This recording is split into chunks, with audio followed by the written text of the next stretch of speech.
coming out.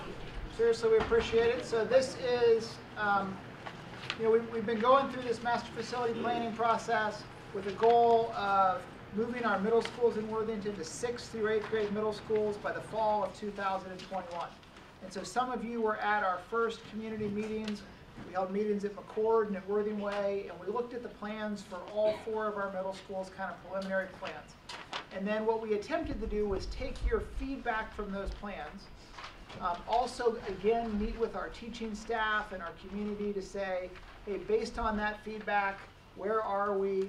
And what we're here today to do is to kind of come back with drawing, I would say 2.0, although Mike and Tony might say drawing 54.0. Like they've really put a lot of work into these things. But this is our second go round of showing you, here's where we think we are, with a goal of then getting more community feedback. And then within about a month, kind of finalizing this phase, and then the architects really turning over and taking concepts and really putting them into construction type documents. So that's our goal. So we're working with Tony Shore from Shore & Associates and Mike Dingledine from Community Planning. And so I'm going to turn it over to Tony, and then he'll talk for a little bit, and then Mike will kind of start working through designs. And our goal is for you to be able to ask any questions that you have tonight and just kind of go back and forth that way. Okay? Thanks for coming out. Here's Tony. Thanks, Trent. Well, again, thank you all for coming out tonight. It's a great turnout. Again, I'm Tony Shore from Shore Architects. When we met the last time, if you guys remember, we talked about all the 4 different middle schools and the concepts. So tonight we're here just specifically talking about Perry Phoenix.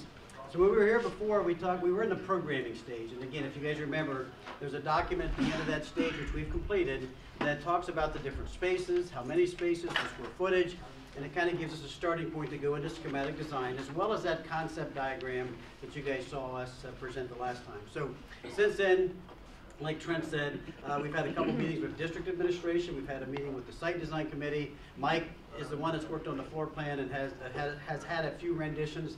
Like Trent said, not 100, but just a few. And so I'm going to, basically, I also want to mention, you guys all have a sheet. If you want to say something tonight, great, please do. We'll take down that information. If not, you don't want to, just fill that out, give it to us before you leave, or you can give it to Trent and email it to Trent afterwards, or we'll get them. Or if you want to do both, you can ask questions, write things down, however you want to do it. But the more information we have, the better. But that's why we're doing this. We really want your input. So I'm going to turn it over to Mike and let him show you where we are. Sir. So we're kind of in between this sort of diagram, which is mostly putting the program together, and we're starting to get into this idea of what the plan looks like, but I still call it schematic design. Our site here is one of the easier ones. We've got space around the building. We've got great curb cuts off the street, a light at the intersection. We've got decent parking. We've got relationships to green space. This is really a great site, and so the challenges we're facing are really how to turn the old building into something that serves us going into the future, but we have sort of opportunities to not only improve, but not really invest a lot of money in things that we already have in terms of assets here on the site. So we're pretty happy about that. We mapped out the original building. We looked at where things were. Pretty good spaces, pretty good usage. Some relationships are good, some not so good. And then there were some obvious discrepancies with where the Ohio School Design Manual would have us. A tiny, tiny kitchen and a tiny, tiny cafeteria for any size school. Not even the Phoenix school here today really has the right size of that space. The building has lots of doors and lots of entries. They're numbered because fire departments appreciate that, but you really don't have a sense of what the front door is. You really don't have a sense of curb appeal for the school because it was built at a time when we were trying to be very energy efficient, so we put everything kind of clustered together in the middle. So very little daylight and very little outside character to the building. We want to address especially the daylight issue, and we want to make sure we take advantage of our undersized and oversized spaces and fix that. At all 4 sites, all 4 middle schools, one of the prime directives is secure entries, so that we can control and see and visit and make eye contact and have a conversation with anybody who visits the school and have them come through a secure entrance. So we want to see that happen at all 4 sites, but certainly here as well. And then the last thing is just getting a sense of wayfinding in front door for the multiple tenants that are going to be here. we're building what is now a 625 Perry school, 240 student Phoenix school, and we have 2 other academy tenants in this building. They will not be part of this building. They won't be part of, when I say this building, they won't be part of what we're doing in this building. They won't be part and connected to our core spaces and our support spaces. They will live and act on their own as adjacency tenants. So we're making sure that they stay, but they stay completely separate from the internal circulation and the use of space that we have in this school.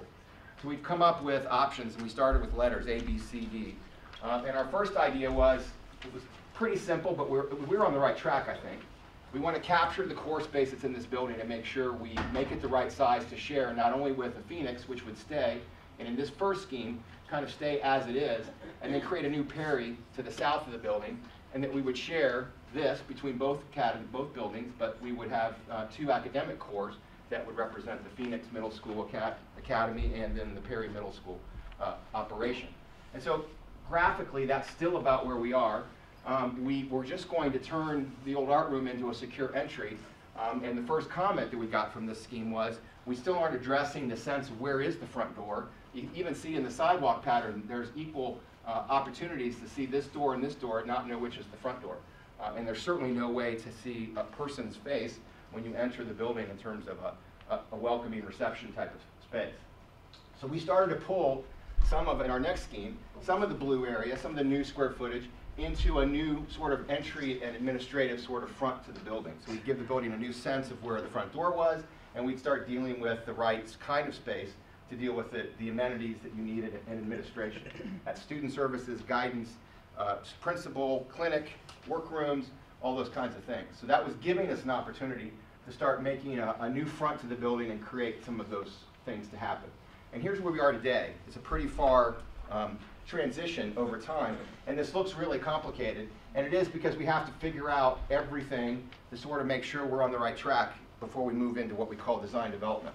So this is still schematic design. It could move dramatically. It could change based on what we hear tonight. It could change based on what we learn about the building as we start working through the bricks and mortar issues.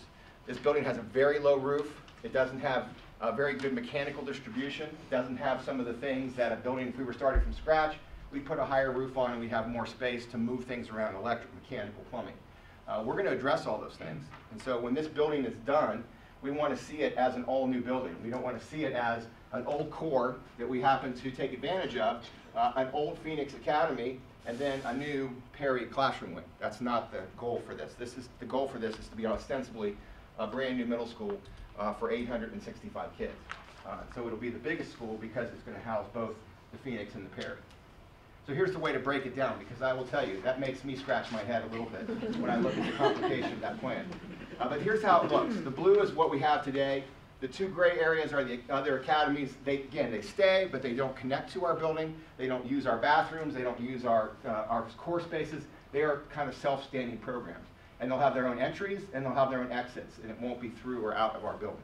So we're making sure they're kind of on their own.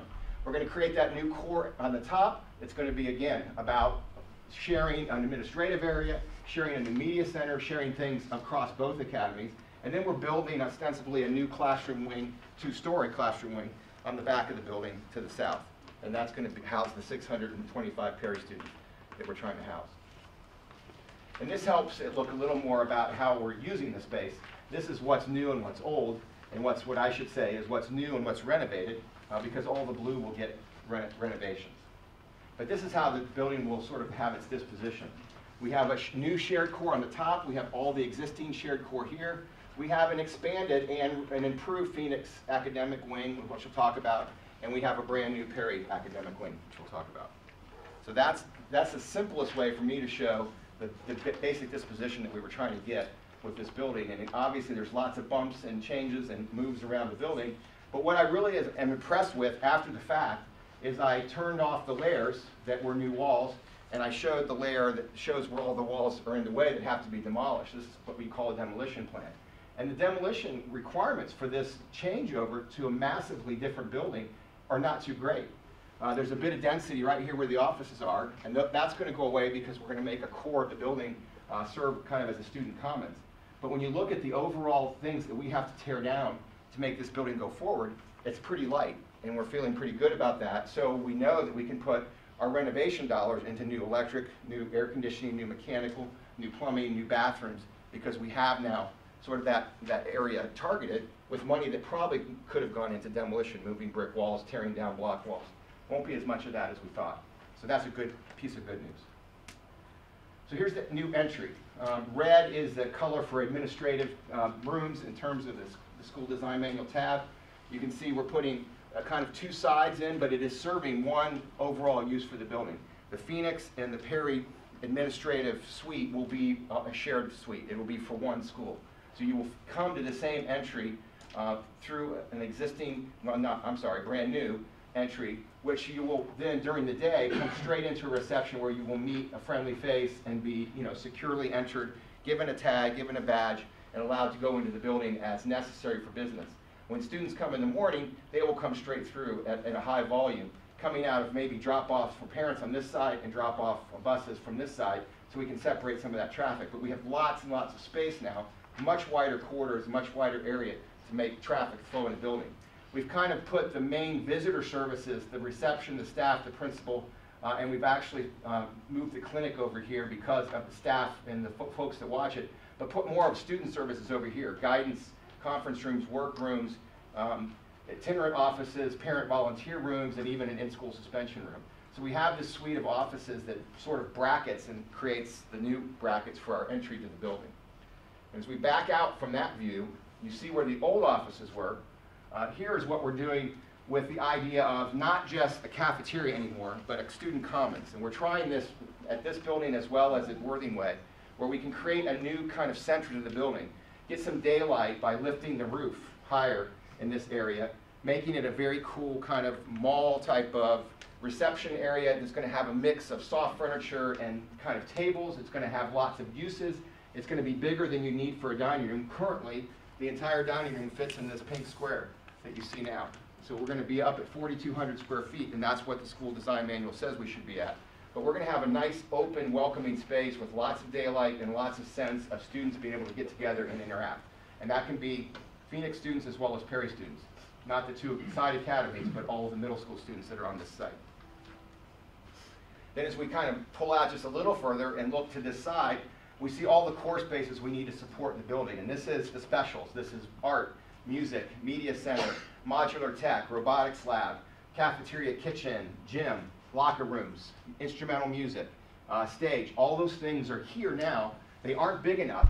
And as we talked about sort of grow things, we realized that not only do we have a big school here, we have a big school that has two different identities. One identity is Phoenix and one is Perry.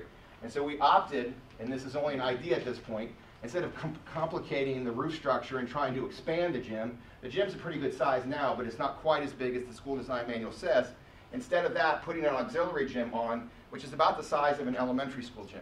And that'll give the Phoenix and the Perry principal kind of the sense of being able to control programming and do things. As we got up above 700, 750 students, we started getting 2 art rooms, 2 music rooms, bigger spaces that are going to allow for the flexibility of these 2 programs to exist. Phoenix has had it pretty good because they've had a very big building that was meant for a lot more students, and over time they've gotten used to having lots of flexibility in spaces. We have to take a little bit of that back, but we're not trying to make it harder than it should be for these 2 programs to use their specials and use their core space. So we're feeling pretty good from the standpoint of matching up with the requirements of the state, but also giving both of these programs a sense of who they are and how they can use space, and won't be trying to make one gymnasium work for the entire 865 student body. And going south, we're into the Perry Academic. We have a 2-story wing here. It's pretty much the same on the 1st and 2nd floor. 20 new classrooms.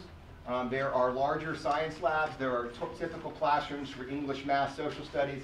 There are self-contained special needs classrooms. There are brand new large group restrooms. There's a little bit of a contained outdoor courtyard for some natural light, because one of the things we don't want to make worse in this project is have classrooms without natural light to the extent that we have in the current building. And we'd like to address that as well. And so we have a hallway, we have with spaces to actually have pull-out and activity. We have small group rooms. We have large auxiliary spaces. We have very close proximity to the core of the building. And we feel like this will have a sense of being a little bit on its own because it's a new addition to the back of the building, but it also will be part of this bigger school. If you go upstairs, a replication of almost everything. You see stairs, a large stair that's kind of the daily forward and back, an elevator required for access to that upper floor. And again, 20 new classrooms for the 625 kids in Perry. And then when you look at Phoenix, it's a lot different than it is today. One of the things we're doing, we're adding a few classrooms, that's part of that, but more importantly is we're redefining the old media center, which is used, is the only media center in the building today. We'll have a brand new large media center that will be shared. This media center space and the space we're in tonight, they call a family room. And they call it, something we like to call it is a multi-use studio.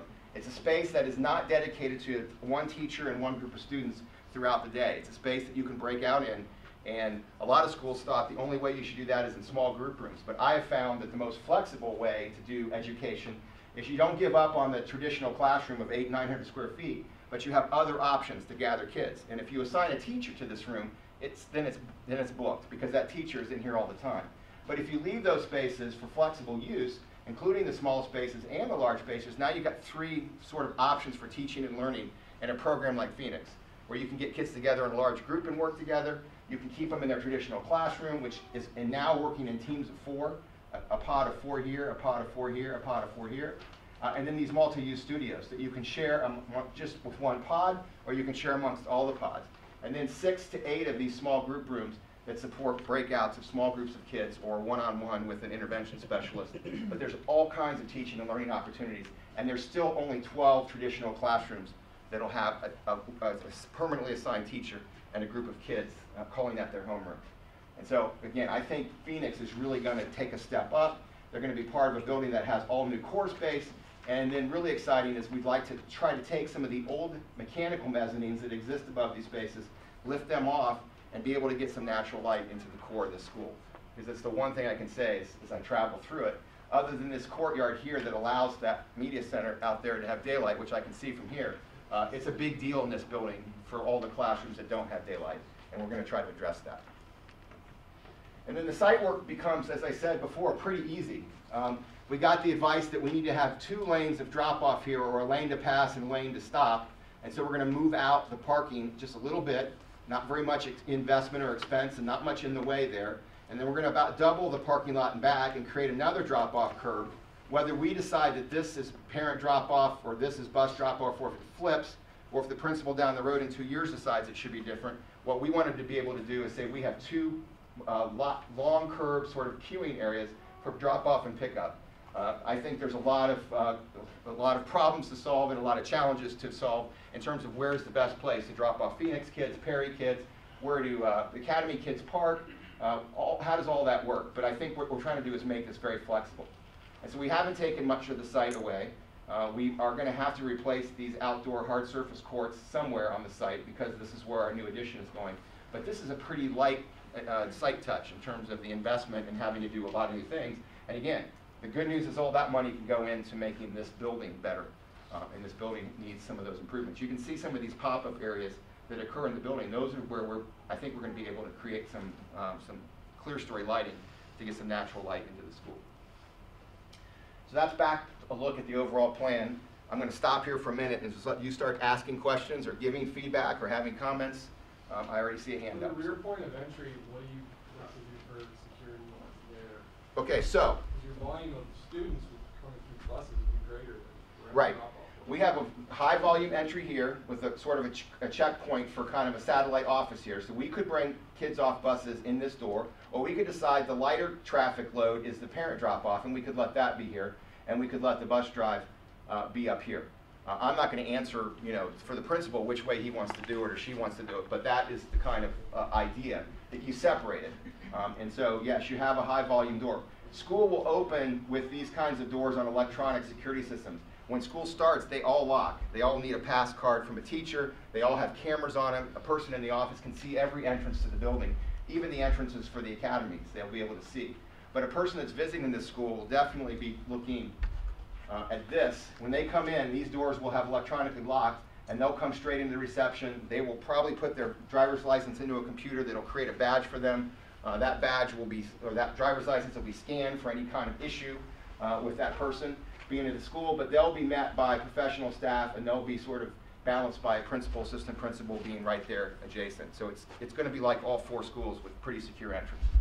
So do you have like a principal for Perry and a principal for Phoenix, and how do you determine who gets which gym and who gets which Right. music room when? I'm not answering for the school district. I don't think they Yeah, have well, to. that's a Yeah. big concern. No, I understand. We're supposed to get a middle school, and instead we're making another middle school awesome. Right. So it might be a single principal that serves both buildings. It might be 2 principals. Again, we're not going to make a bricks and mortar decision that forces that decision But on the we're district. forcing it by only giving them an option that they have to be together. Okay, you are so forcing it. your concern is that there's 2 programs inside this one building. Yes. Okay. And they're competing for the same space. But they have the space that 865 kids are supposed to have. Yeah, but they have it in 2 separate entities that are vying for those, I understand, music but- class is not gonna be, if they, Right. if they're shared spaces, but they're not in the same Right. class. Worthing Way gets 1 music room and 1 art room for But they don't have 750 an kids. entirely separate program that's also. They get funding 2 it. music rooms just because they've pushed up the numbers into that 860 range. So there are a lot more opportunities for spaces in this building than there are into Worthing Way, which is still going to be a 750 student single middle school. I understand your concern. I'll answer that. Obviously, coordination matters. Yeah. Right, so we knew when we put this plan forward, and this is the plan we put forward to the community throughout the bond issue, and 70% of our community supported the bond issue. But we said Phoenix was gonna remain here, we were gonna take this space, we were gonna share core spaces, because there's a lot of efficiencies with that. We were gonna add a Perry Middle School to this site. And so that's what we're attempting to do. Now, there's some really cool things that come from that. Sure. It will take constant coordination. So, right now, we are looking for a new principal for our Phoenix and Worthington Academy. Eventually, we plan to have a kind of a campus principal with an assistant principal, someone who's a teacher director, assistant principal, something for Phoenix on their own, and something for Worthington Academy on their own. But so there is that coordination, and they're working through that. So positives and negatives of shared space, no question, but lots of really good space because of it. So we're going to work through that. We're committed to that, and we feel like this is the plan we put forward to the community, and that we're working through that. Somebody has a question way Yep. down. Yeah, so no, I get that this is, the brick and mortar issue, I get that, the shared space, we knew that going into the voting, however you did that, each individual and how the majority, elected. However, I think that the gentleman's concerns about the single versus 2 principals stands, and I think I see other people around the room who share this, so I wanna echo that. I think in order to preserve the integrity of what is Phoenix Middle School and how it's developed over time with hearty investments from many families for many years, and versus Perry Middle School, those are 2 different ways, styles of teaching, 2 very different academic programs. I believe, I would be speaking for everyone to say, we truly believed and trusted that Phoenix would remain independent.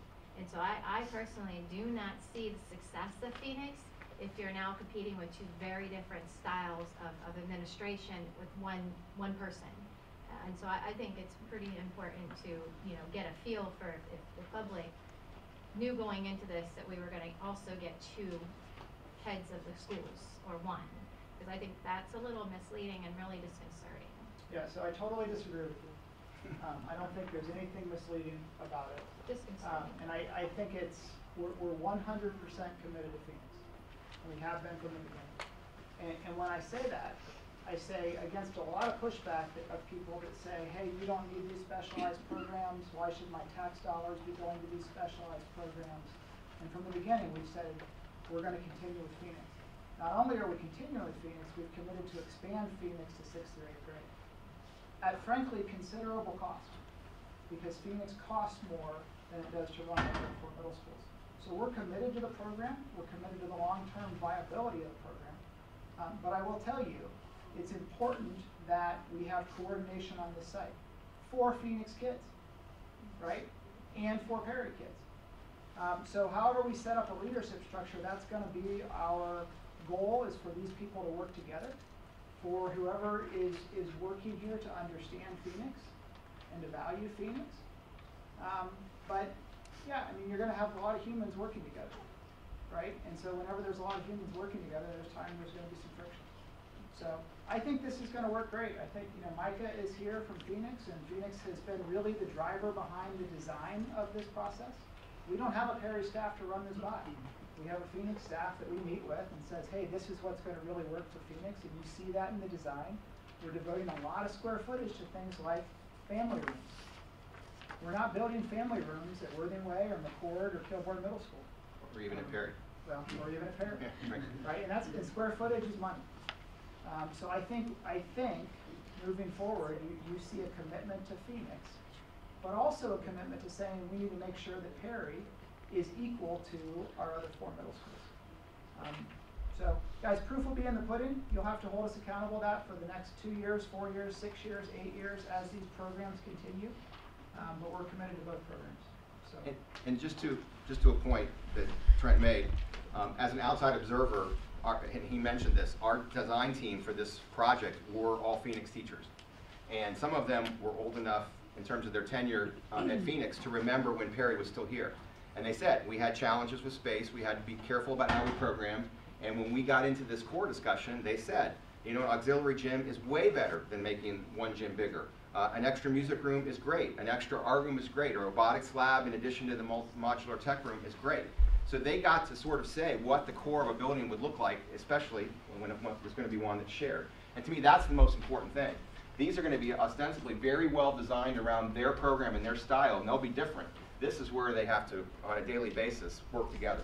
And so, to me, they spent a lot of time imagining, you know, going back to the model that used to be here when Perry and Phoenix both existed on this site.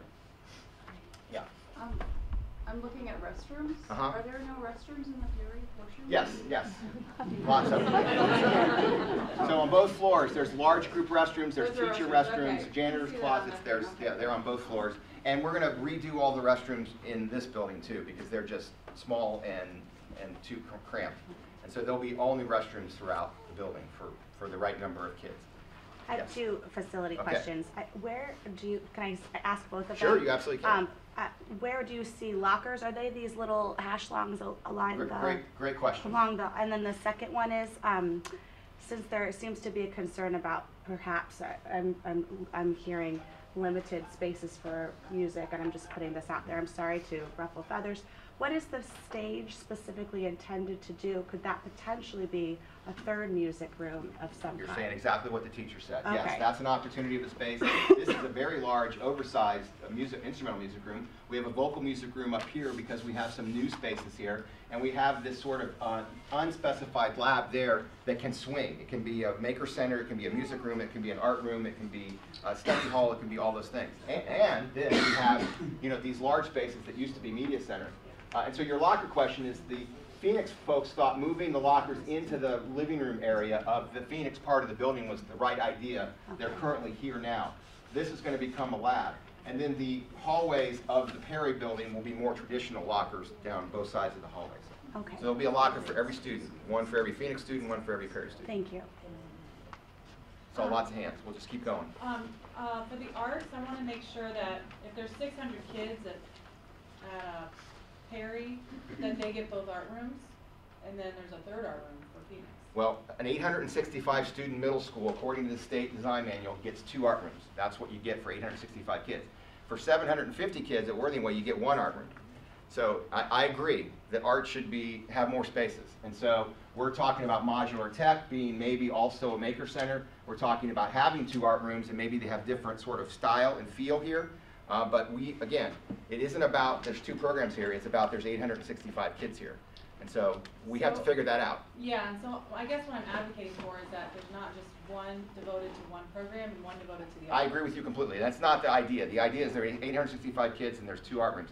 And again, at Perry or at Worthing Way, there's 750 kids and there's 1 art room. So we have to make that work. But I think the art rooms have to have a sort of a different sense of what art's being taught, but that they have to figure out a way to address both programs. And so yeah, I didn't mean to imply that any time there's 2 places, that this is the Perry gym and this is the Phoenix gym. That is absolutely not the case. There are 2 gyms for sharing here. This could be a fitness class at one point. This could be a music class at one point. Why, this is a PE class at one point. We know that we have these spaces. We know we have to share them and figure them out. Okay. Yes, sir. Are there plans for like a football field, baseball field, soccer field, that kind of stuff? So there's not right now. So we plan to have Perry and McCord continue to combine that are non-cut sports, and then run our cut sports. So cut sports are football, our basketball and volleyball separately. Some of that is, guys, even though we'll be a larger middle school because we're 6, 7, 8, our 7th and 8th grade populations really aren't growing between our middle schools.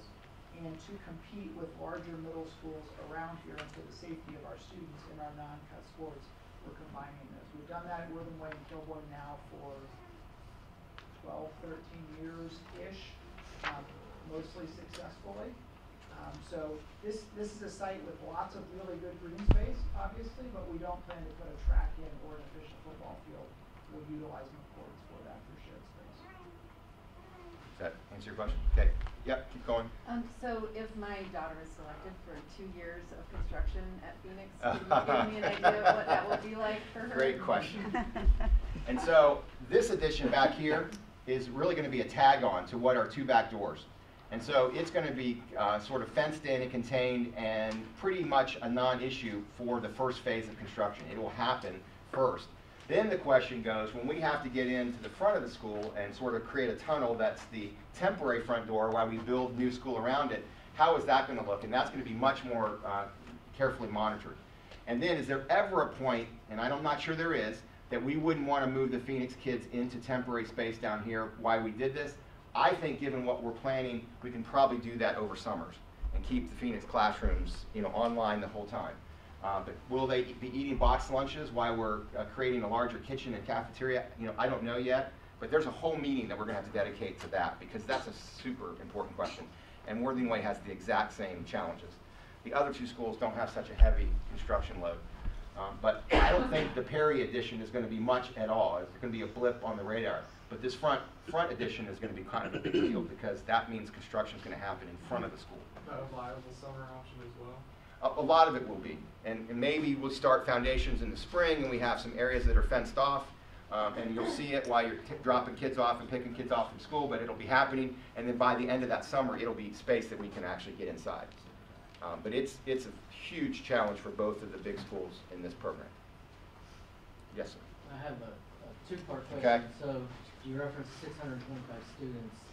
One is, has the redistricting been complete to know that that's an accurate number to appropriately size the school? And 2, with the 625 students and 20 classrooms, that's over 30 students. 32. Well, again, you got to count all the specials and how middle school, it's basically 24 kids per room is how the state calculates at 80% efficiency. So it actually means the average will be 20 kids per room, but they assume 24 kids per room in a regular classroom, but they also consider that there's kids that are in specials as well. And then in addition to that count is our special needs population as well, which gets their own classrooms. But it is for 24 kids a room times 80% efficiency. That's how the state funds classrooms. And so that's a number. And maybe I'm miscounting or misrepresenting, but this is a building that's designed for 625 kids. It takes classrooms times 24 and multiplies that times 80% efficiency. So it assumes you aren't using every space in every classroom and you've got bubbles and grades and all those things happening. So I think we'll be okay on counts. And then Perry is kind of a special thing. I mean, Phoenix, it's kind of off the count because we're not only doing a classroom for every 24 kids, we're doing a large group room and 2 or 3 small group rooms for every pod of 4 classrooms. So it's way higher per square foot than a regular middle school is. And then the redistricting question? That's a good one for... Yeah, so we have, as most of you have heard, we have a feeder pattern committee. The feeder pattern committee met throughout the winter. They presented to our Board of Education last night. And the first goal of the feeder pattern committee was to determine which of our east side elementary schools would move to the Worthington Kilbourne High School feeder pattern so that we would balance our 2 high schools, right? Thomas Worthington's 1,800 students right now, Worthington Kilbourne's 1,250. Our master facility planning process, part of that said, hey, we need to utilize that space at Worthington Kilbourne, we're gonna balance those high schools. So last night, that feeder pattern committee recommended that we move Slate Hill Elementary in the fall of 2021. So this year's 6th graders would start high school, 9th grade, at Worthington Kilbourne High School from Slate Hill. They then said, we're gonna come back together in the fall, and we're gonna figure out, based on our new enrollment data that we'll have in the fall, and our most recent enrollment projections, which we'll have in the fall. How we then create the correct feeder patterns to our middle schools. So if we're opening a Perry Middle School, we'll have elementary schools that need to feed into Perry and that need to feed into McCord, and all of those will feed into Worthington-Kilbourne High School. And we'll have elementary schools that need to feed into Kilbourne Middle and into Worthington, and they'll all feed into Thomas Worthington. They put out, and it's on our website, and every parent in the district will get an email tomorrow. It's called Today's News from the school district that'll kind of spell this out. You can see the presentation. But they put out two options for that middle school piece. They don't want to make a final decision until we have new numbers in the fall, because the numbers piece matters.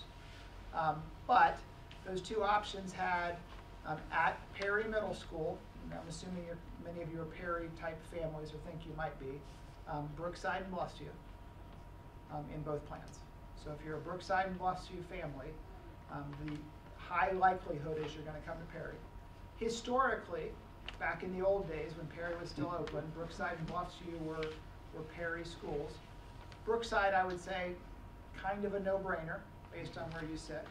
Bluffsview, 80% of Bluffsview makes a lot of sense. Stilson Highlands across the street makes a ton of sense. Lakes of Worthington, which looks at McCord, goes, I don't know if that makes a lot of sense, right? So I get all that. The question then becomes, does Slate Hill come to Perry, or does Slate Hill go to McCord? And if Slate Hill goes to McCord, then Liberty would come to Perry. That's kind of the on-the-table question on the west side, or yeah, we're on the west side of the school district. On the east side, Colonial Hills and Evening Street are set at Kilbourne Middle School, and Worthington Estates and Worthington Park are set at Worthing Way. And right now, Wilson Hill is set to go to Worthing Way. That's a shift from their current Kilbourne Middle School. And I think those are where the consternation points will be.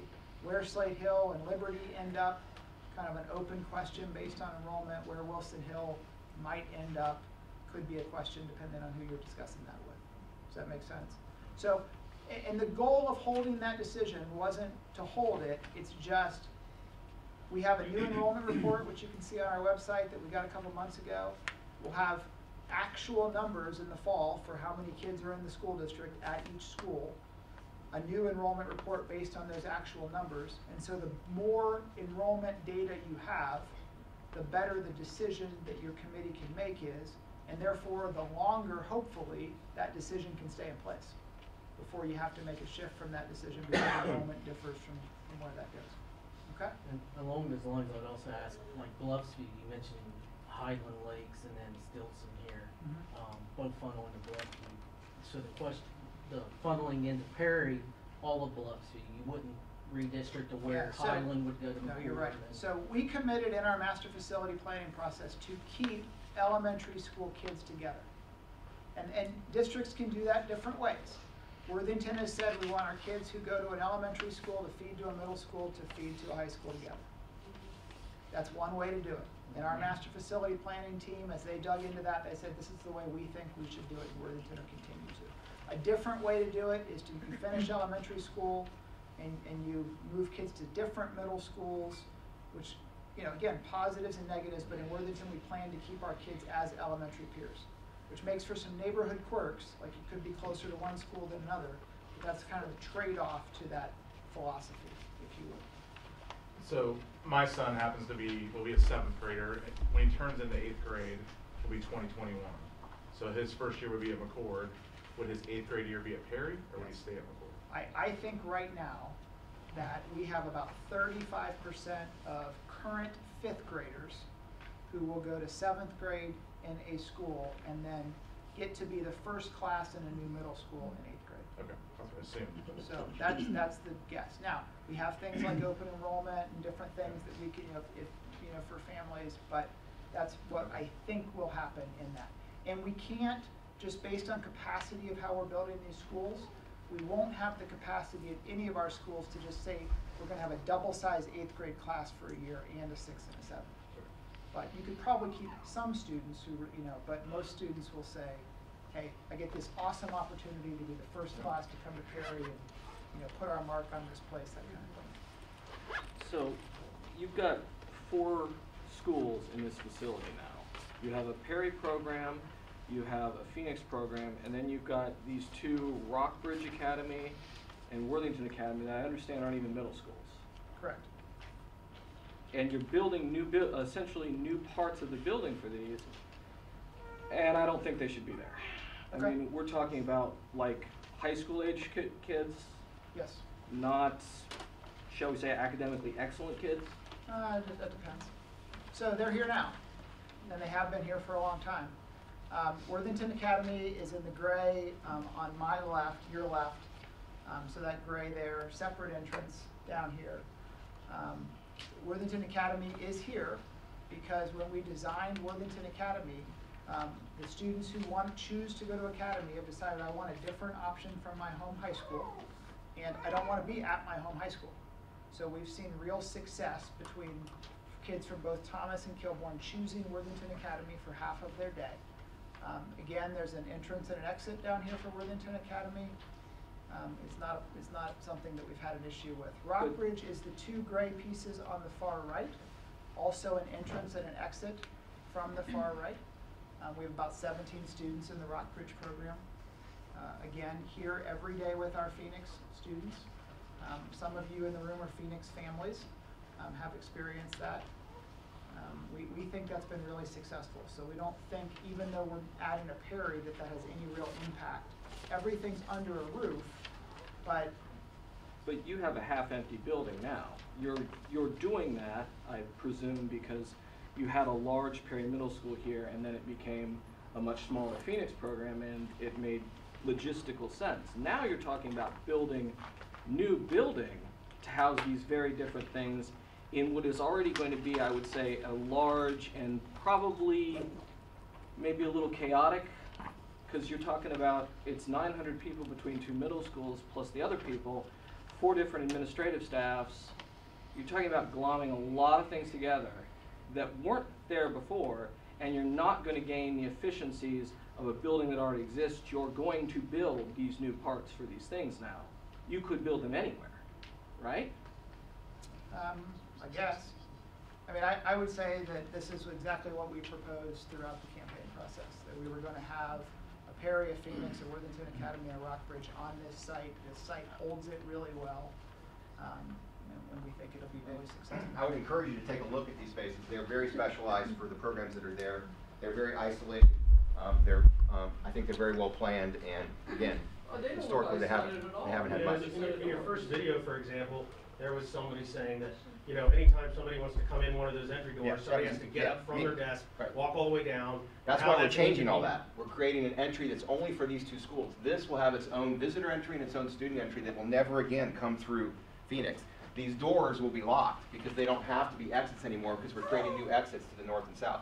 We're listening to that concern, and we're doing everything we can. These are like tenants in an office park that have completely separate spaces under the same roof, as Trent said. Does it bother you a little that it is like an office park at this point? No, because again, these are very specialized spaces with a lot of investment the school's made, and they work very well. Again, if they had another place for Worthington Academy, they would have to spend a lot of money to try to recreate the space they've created here for it. Oh, no, Well, that's the money that we're giving you. So from This what is it's all worth, built. from a teacher standpoint, from someone who works here right now, our kids have zero interaction with Rockbridge students, with Academy students, Worthington Academy students. And if you ask one of our students, what is Rockbridge Academy, they'd be like, what are you talking about? They don't know Rockbridge exists. It's down there in its own couple rooms on the end of the building, which when we look at the redesign logistically wouldn't really serve us any benefit way down there. And even with those doors for egress being unlocked right now, and Worthington Academy kids, if they really felt like it, could get over here, we've had no issues. So just to alleviate that concern of how we operate right now, ignoring Perry, like we're totally fine with our 3 programs under one roof right now. And let me clarify one thing. It sounds like you have the impression that the 2 gray areas are being built now. They are not. They exist and they will remain. All that we're building is the new Perry space and the renovated core space. The gray areas exist right now and will just remain as they are. I still don't think that addresses people's concerns that we're all sharing the same campus. I mean, I understand what you're saying, but you're putting a lot of emphasis on isolating, that they're still on the same campus, and then you're going to bring more younger, impressionable children to the scenario as well. Yeah, I mean, first of all, I'd say these are our kids and we love them. Like, so I think sometimes when we don't know them, we make them scary, but they're just our kids. Those same kids your kids grow up with, they just get a little bigger. And this is, Here's the reality, guys. this is a I'm good not- concern. Sorry, Listen, I Trent. wanna listen to you, but here's the thing. We're gonna have all 4 programs here. Yeah. Because that's what we told our community before we started this process and what we allowed the community to vote on. And Trent, it's a good concern, similar to a lot of your rural county school systems that are going into these larger K through 12, and I'm sure your architect groups have been designing these campuses for years. State funding is pushing all of these rural school systems to have these larger campuses that are K through 12, and preschools included. Well, yeah, but It's- they're not paying the property taxes we're paying, that's why they're doing that. Okay. Like- Still, the concern is is there a mix, is there a potential for having, too young of a child with too old of a child? Well, I'd say that part of the concern is just we're talking about a giant facility with a ton of people. Wealthier, better school districts are going with smaller facilities, not bigger ones. Because you become so big, it becomes difficult to manage things. And this, I mean, you're glomming 4 things together here. So Very- I very wanna understandable. support what Trent said. I mean, he's definitely being like sticking to his guns. We, as I think a people, voted under the impression that this would happen, that these programs would be put together. Frankly, I don't think if they had gotten rid of Phoenix that it would have passed. But, and so when we discussed this, we all knew that the academies were gonna stay, and I think that's what we should accept as going forward. My concern is the principals in terms of having autonomy in the program. That's why I wanna make sure I nailed that one down, so it's on the table. But, I mean, the shared space was what we all knew as we went into the voting booth, and that I don't think is gonna change with the majority vote. But frankly, what is it, 840? It's not a lot. 865, right. Yes, 750 at Worthington. We're Right. not talking like a giant school or anything. Plus, I personally, as a Phoenix parent with the rising, one going to Thomas next year, I like the idea that they're still gonna get the small feel, the Phoenix program, but they're gonna get a little bit more socialization, I expect, sometimes in the shared area, just a little bit more, but still not be overwhelmed with the large program. I frankly see this as Perry being just like one of the other middle schools, Phoenix maintaining like it's been, and I haven't had any issues with the 2 academies having any overlap. Again, that's 2 academies, and I think the way it was presented to voters was 2 academies. And if you were gonna try and put 2 extra to make it 4 facilities on Worthington Way, it No, they wouldn't haven't fly. changed it, There's that's no the way. thing, those academies are already here, and I I think that was the understand, but idea it they wasn't should stay. presented as Phoenix, Perry, and Rockridge, and Worthington Academy. Fair enough, I think Well, those of us who were familiar with Phoenix assumed that. Listen, guys, I wanna say, But it's happening, we so- hear the concern, and our job is, as your kids get to this age, to alleviate that concern, right? To run good enough programs that you feel like this is really good programming for your children. I think we're doing that now, and we're committed to do that in the future, right? But I get that, like, you're gonna have to trust us until that point to say, can we really do this? And the proof will be in the pudding. And I don't have an issue with the groups together, but I teach in a different district, and my concern comes from just all the craziness and like gun violence and stuff. I'll be really blunt.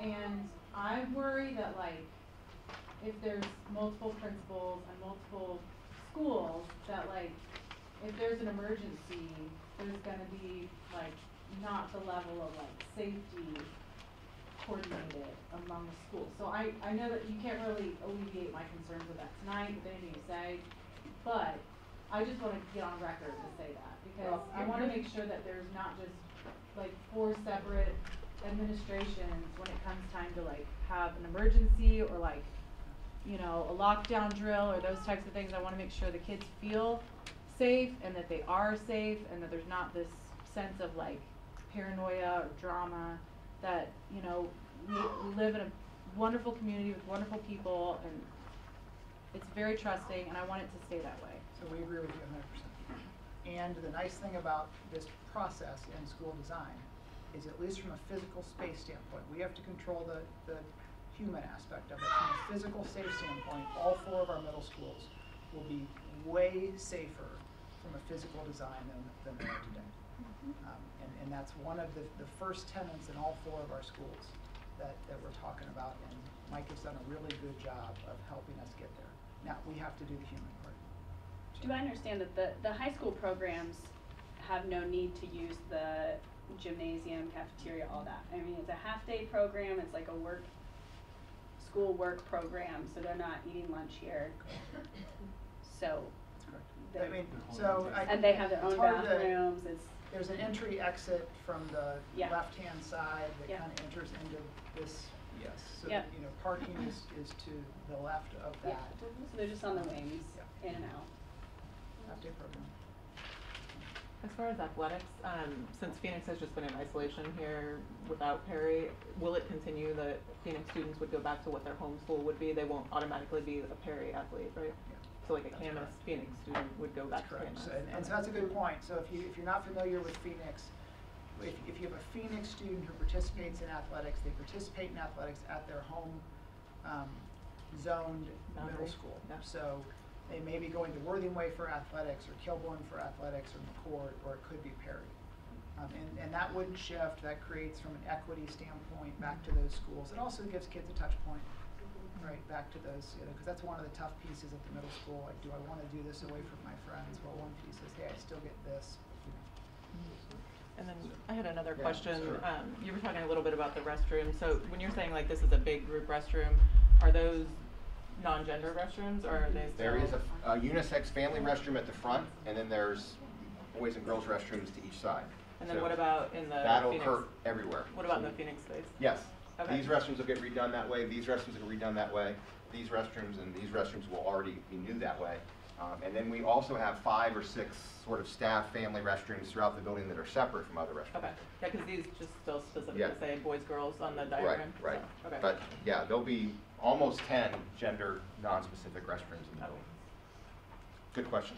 Yes. So I don't know if you have an answer to this yet, but my 5th grader is now going to go to Kilbourne, and my 7th grader will go to Thomas. How do they handle that situation? Do you know? In terms of what?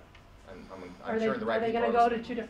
two separate high schools at the same time, or is there a way for both my kids to go to Kilbourne I'm now? confused. Tell me where you are. My fifth grader goes to Slate Hill, and then my 7th, so she'll maybe come here, and then my 7th grader goes to Worthing Way. So he's, I guess, with the way things are, supposed to go to Thomas Worthington. She'll go to So Kilbourne. we're gonna work with Slate Hill families. Okay. And try to figure out for families like yours who have kids that could go to 2 different high schools, what are solutions that we can put in place? Okay. So Mr. Banks is our assistant superintendent, he's in the back right corner trying to hide. He'll come to Slate Hill, we'll identify, here's the families that fit that criteria, what are things that you may or may not want to do. Okay. That will work for you. Good challenge. Yes. So I'm one of the instrumental music teachers at Phoenix Middle School currently. Okay. And I wanted to raise a concern that my colleagues and I have about the current schematic design. And that is that we are cutting our current instrumental music space in half, because we currently have one room that is an orchestra room, Yeah, which is where the new vocal music room is. Right, this isn't changing. And then, no, Yeah, it is changing, because the vocal music room that you have on the new schematic design is my current classroom, which is the orchestra room, and then Oh, it is the orchestra room now, that's an accident, Correct. but, okay. So everybody well, wants the third space. Can I just raise Yeah. a concern, please? Sure. Thank you. So our concern is that we are adding a 3rd grade level to both, just the middle schools in general, and then we have that 3rd grade level at Phoenix, and we're adding a 2nd school with 3 grade levels.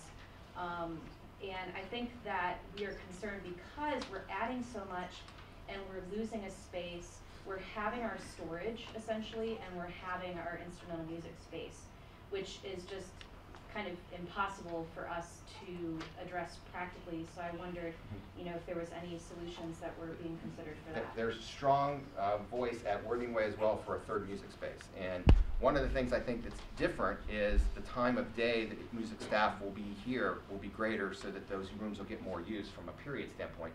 But I am perfectly fine with us finding a way to still create that 3rd music space. There's nothing in the state manual that would say it comes even close. In fact, they would say one music room in a school of 600. And you know, so we can solve it, and that's one of the reasons I think the old locker bay, because of its proximity to music, makes for a possible space that at least at certain periods of the day we can make it a third music space. And that's a scheduling problem as much as a density and number of rooms problem. That would be great, because one of our other concerns too is storage. Currently, for myself, I store my instruments in my classroom, and so I think the concern is that the storage room that's attached to band is kind of currently their like Right. locker situation. So I think there's a little bit of a logistical thing that we'll have to figure out in terms of instrument storage, so we have security for the orchestra instruments as well as the band And instruments. maybe this is the wrong form, but help me understand why orchestra and band aren't taught in the same instrumental music Well, room. here at Phoenix, we have the instrumental classes running at the same time. One of the ways that the Phoenix program is designed is that students are allowed to play in 2 instrumental ensembles or share with vocal music, and that's a big draw for students. Okay. About 3/4 of my class shares with another ensemble. Okay. So that's kind of one of the things that's really integral to the Phoenix program, that I think if we lost that third music space would be a huge ding Gotcha, to the Phoenix gotcha. program. So having orchestra and band at the same time allows all those kids to do other Correct. kind of It ensembles at increases different their times. opportunities, Okay, yeah. all right, I get that. So, hey, let me speak to that real quick, because we are on 6th grade to Phoenix. And so Phoenix is going through a middle school redesign as well. Because if you know Phoenix, we start with this creative start, and we don't think just adding on a third block of everything and adding 6th graders makes sense. We think when you add 6th grade to Phoenix, you need to really look at the full program and say, does this make sense for 6th, 7th, and 8th graders? What made sense for 7th and 8th graders? So I do want to say there will be some shifts to the Phoenix program, not based on the space, but based on the fact that we're adding 6th grade, and we think we need to take a fresh look at what we've done for 10 years and make sure it works when we add 6th grade. That you just don't add 6th grade on, it's just an add-on doing the same thing. Okay. Sorry, I keep asking questions. That reminds me of another question I have is foreign language instruction for 6th grade, or like those types of programs. Are those going to start being introduced to 6th graders, or Right, do so we we still have to wait till haven't 6th? answered that question yet. So we have a middle school scheduling team that's beginning to meet. We began with the end in mind to say, what do we want our middle schoolers to be like? What's their learner profile for when they're done with middle school? And now that team is going to begin getting together and hopefully finish by the holidays next year to say, what does a middle school schedule look like in our 4 traditional middle schools? How you build the schedule then determines what are your opportunities for 6th, 7th, and 8th graders at all of our middle schools. What do your elective opportunities look like? Currently in Worthington, we have a high school foreign language model at the middle school. Do we continue with that? Maybe, right? I mean, those are some of the questions that you can take. You take in middle school Spanish 1 or French 1 over 2 years, but you finish with a Spanish credit or a high school credit. Some schools do some schools around us do a more exploratory language piece where you might do one language for 9 weeks in a different language and then have something in 8th grade that looks different. We're going to have to figure that out for Worthington. Okay, thanks. Yes, sir. I have a question on the athletic facilities. Okay.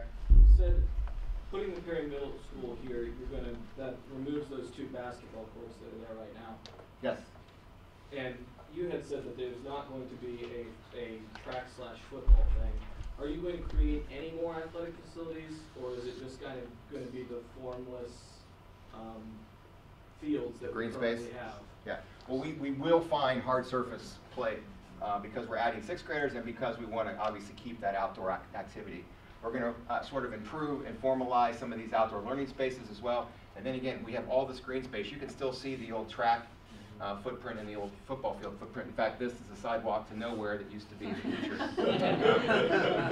So we have opportunity, we have space. So the question would be then, what is it going to look like? We believe that we absolutely have to in kind replace the outdoor amenities that are there. but we don't have a directive yet to go and add to those amenities. And again, this school has the opportunity to have some things that other middle schools don't have, but yes, 2 middle schools in this district don't have tracks and football fields, and 2 do. I don't know that that's changing, and I don't know that that's on my watch in terms of what's happening. For that, or for tennis courts, or for, I mean, right now you've got very nice softball facilities here and kind of a lot of fields, not much else. Which, by the way, is that gonna be softball and baseball for Perry? What's McCord doing for softball and baseball? If those are considered cut sports? That's a good question. I don't know the answer to that. There's 2 great Just a softball consideration games for later. that they were just upkeep. They would be great for the board. They just need to be upkept. Upkeep is difficult.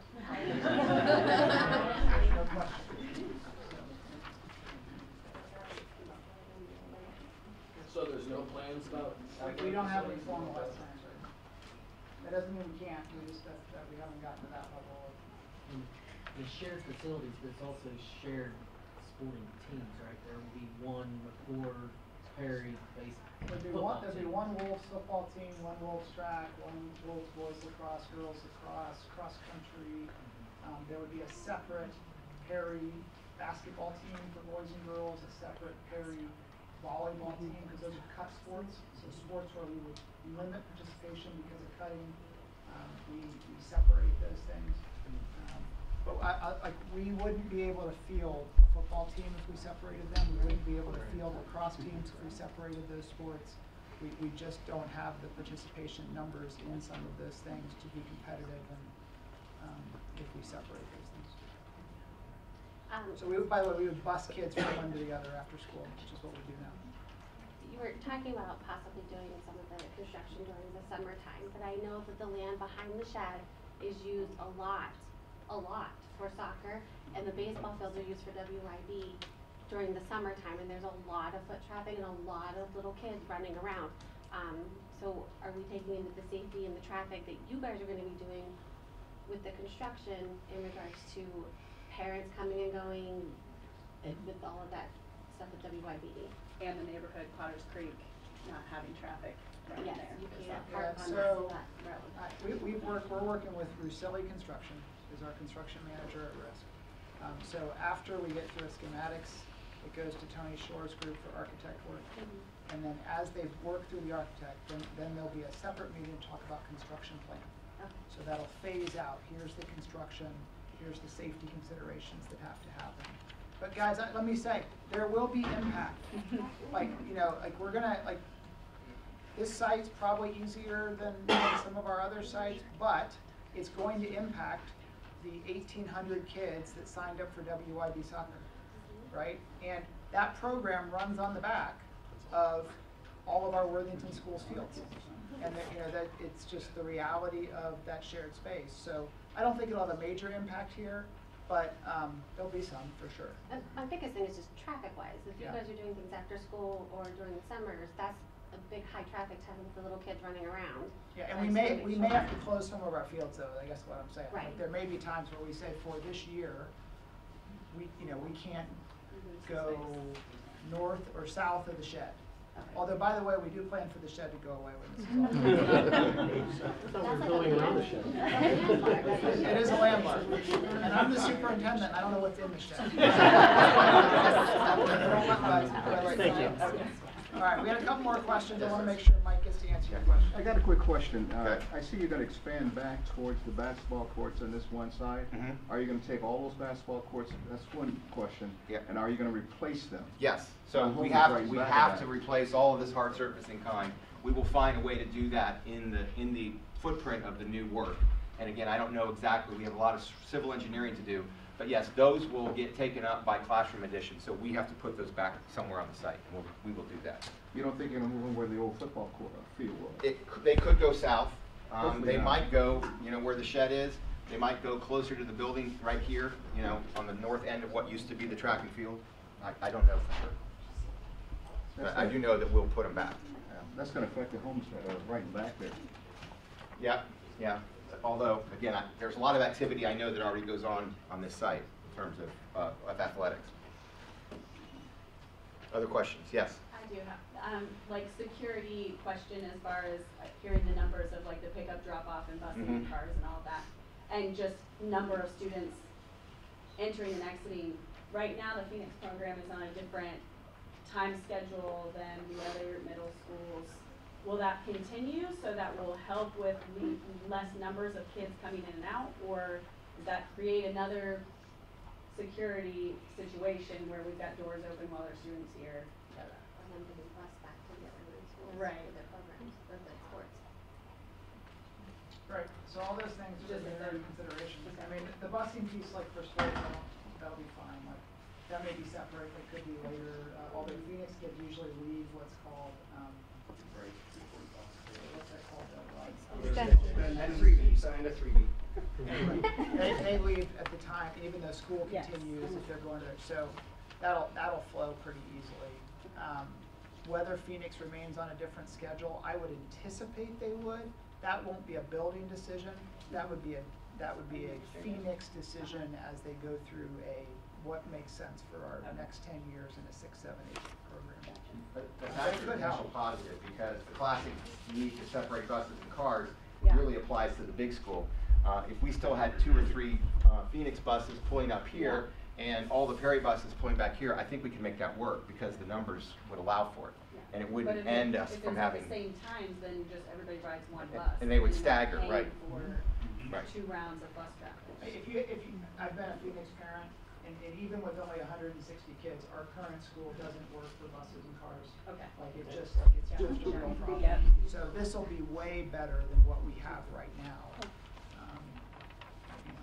In this case. I want to Go ahead. follow up on your comment earlier that it's your intention to keep the elementary schools together when you're feeding into the middle schools.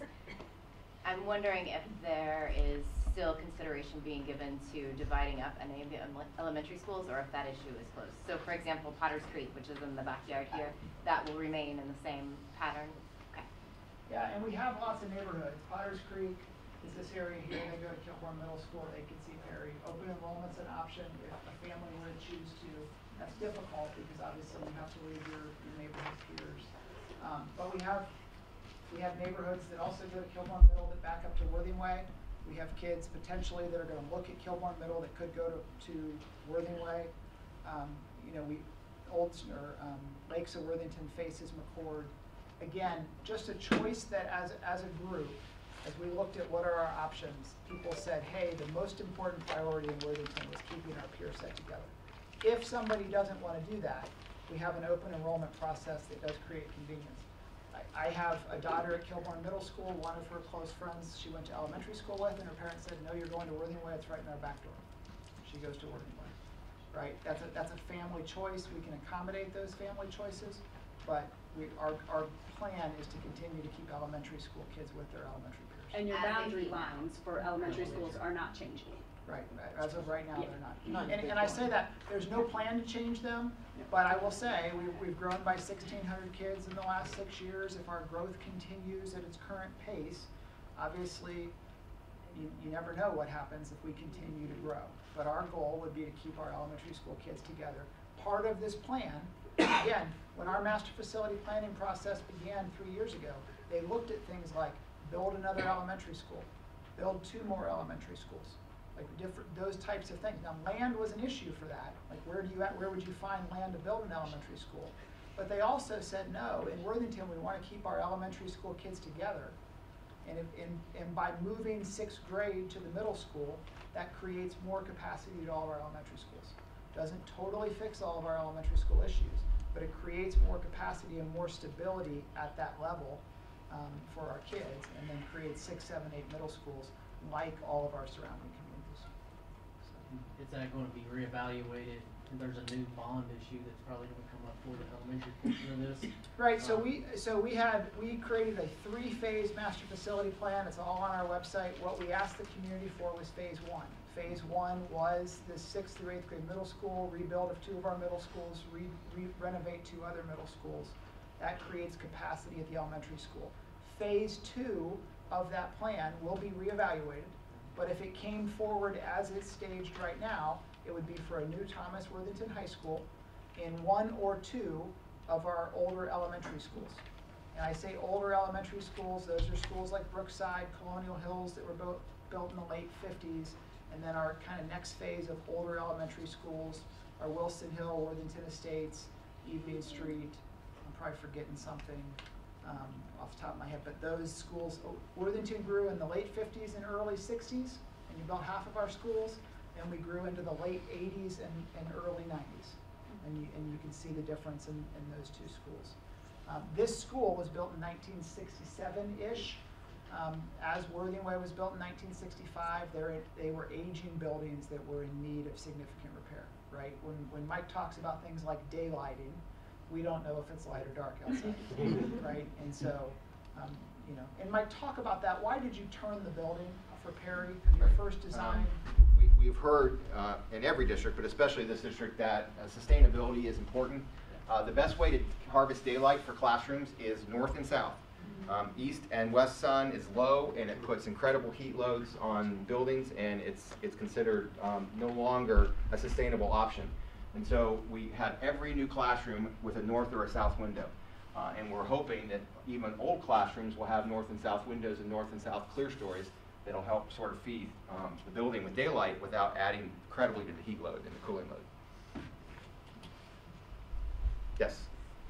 I haven't been following all the numbers and stuff real well, but so how much room is there to expand in this building? Like, what's the maximum capacity and, you know, that sort of thing? We're building to the maximum capacity, so there's not a lot of room. I mean, we could certainly push driveways and start adding more classrooms, but the point is, the way the state design manual sees a gym, sees art rooms, sees cafeteria space, is based on the number of students. So, you know, there are landlocked things that we can't change. This gym, the bearing wall's right here. I thought we were just going to push this wall down, but that means a whole new roof for the gym to do that. So our floor spaces are as much an indicator of our capacity as our numbers of classrooms.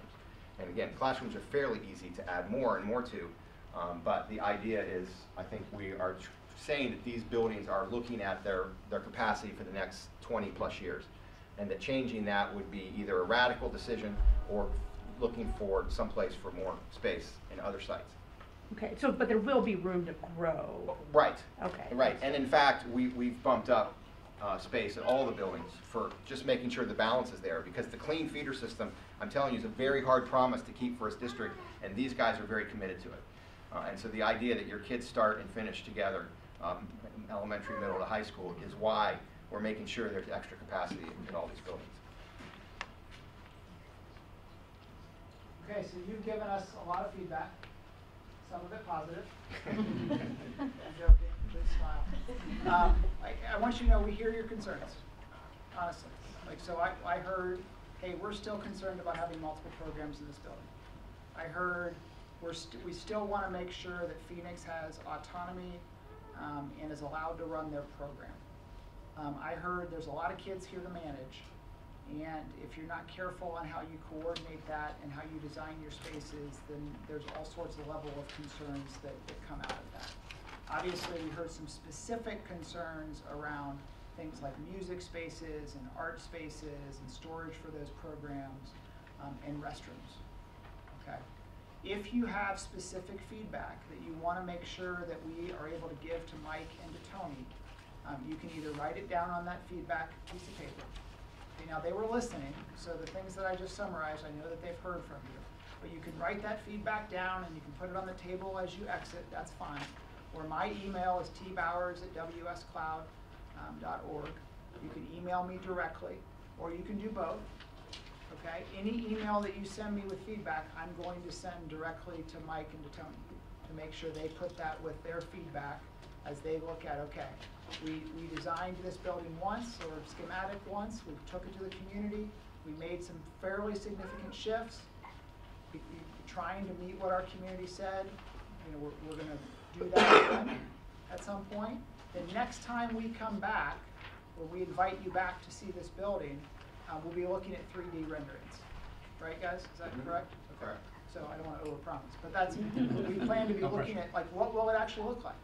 What will the outside look like? You start to talk about materials for the building. You start to be able to see spaces from inside corridors, and here's what that might look like, that type of thing. but there will be tweaks to what you see based on the feedback that we receive. That's why you're here. So even if it's tomorrow morning at breakfast, please email Trent, and so we can get that feedback. There is no time limit to good answers and good ideas. So that's a good question for you. The decision on the third elementary that comes here, Slate Hill versus Liberty, is that strictly an enrollment, like an enrollment number decision? So I'm not going to speak to that best. Randy, you want to answer? What were and there's a couple people in the room that were part of that feeder pattern committee. The feeder pattern created 4 or 5 priorities.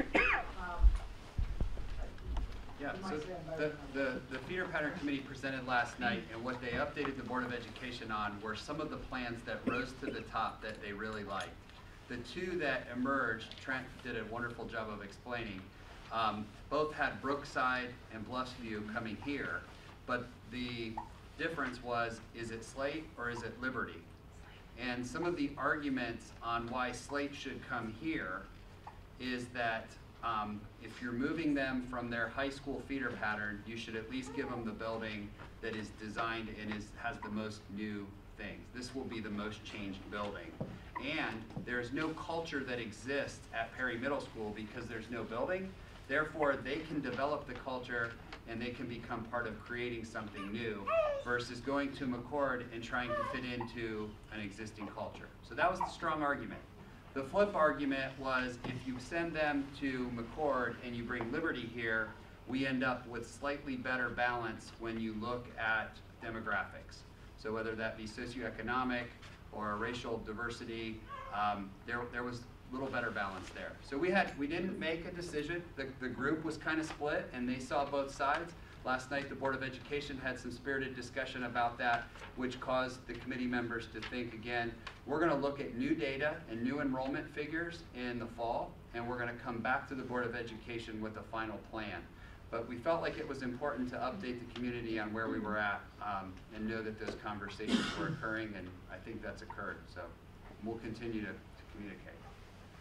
Do you know when that decision will be made, just for sake of knowing which middle school we should kind of be really paying attention to design for? That's fair. That's fair. We would honestly. Right now I'm watching 2. Yeah. Honestly, we would love to make the decision now. I mean, there's some committee members in the room that were like, hey, we're really close. Let's just pull the trigger on this. But we didn't because every time we do enrollment projections, there are just more and more people coming to our community.